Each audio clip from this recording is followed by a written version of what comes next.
When you hear that statistic from Oxfam that the poorest half of the world's population own about as much as the 85 richest people in the world, including you, of course, does that make you feel uncomfortable? Well, what makes me uncomfortable is that children die, that people don't get a good education, they don't get enough nutrition, and that's what I've devoted my life to working on. And so all of that money that's in my hands is actually going against those problems. But you don't deny the gap between rich and poor seems to have got worse. No, the gap between rich and poor has not gotten worse, thank goodness. Less children are dying, people are living longer, people are more literate. If you go back far enough, everybody was poor. And so if you just want everybody to be the same, 200 years ago, 300 years ago, when life was very short, a third of all children died before the age of 5. That was an age of strong equality. Do you think that enough is being spent on international aid? I'd like to see that increased, particularly the programs where you're buying malaria bed nets and you're preventing deaths there, you're buying vitamin A, you're buying AIDS drugs, you're inventing new seeds that are more productive, getting those out, educating farmers how to use those things. We've seen phenomenal benefits in the aid programs that we're partnered in. You're a notable philanthropist, of course, but much of this aid is government aid. Why is it the business of taxpayers in the United States or in Britain or anywhere else in Europe or anywhere else in the world to spend money on poorer people in poorer countries? Well, you have to decide, do the lives, say, in Africa have any value or not?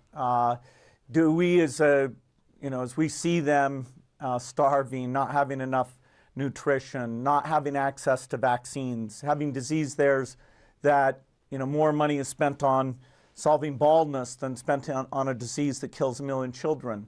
Does that bother us or not? Are we willing to take, in the case of the UK, less than 2% of all government spending and have it go towards the very poorest, which in fact is very generous? You could completely alter the picture of the world if you went for a genuine redistributive mechanism in taxation, couldn't you? You mean like North Korea? No, I don't mean like North Korea. I mean by democratic consent. Well, yeah, you could do that. You could adopt. Yeah, we have many democracies. They all have different taxation policies.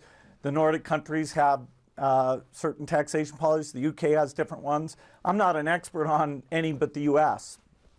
Would you favor in the US a higher rate of personal taxation? Yes. To what level? That's fairly complicated to pick an exact level, but I've been a big proponent of the estate tax, and I do believe that income on capital, we could tax that a bit higher. And when you saw the results of the Senate investigation into Microsoft's tax affairs and the allegation that about $4 million worth of taxes a day wasn't being paid because of the way that Microsoft managed their affairs, what did you think? I think that's about as incorrect a characterization of anything I've ever heard. It was the allegation that was made? No, it's just simply hogwash. Okay, which aspect is hogwash? The idea that Microsoft didn't pay its taxes. It's not that Microsoft didn't pay taxes, it's that they could have paid more taxes. Voluntarily? Yes, by choosing to organize their affairs differently rather than running them through Puerto Rico. Yeah, your numbers are just completely wrong. So, all right, let me put it another way. As a statement of principle, are you in favor of people paying as much tax as possible? I think that if your government should pass the tax laws that they need in order to collect the revenue they want to collect. I don't think, saying that people should volunteer to pay taxes is likely to raise that much. It can be tried, but the rules are set.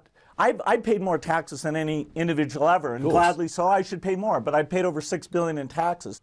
How do you persuade people that it's their political or moral duty to pay more tax in order that there can be some sort of redistribution?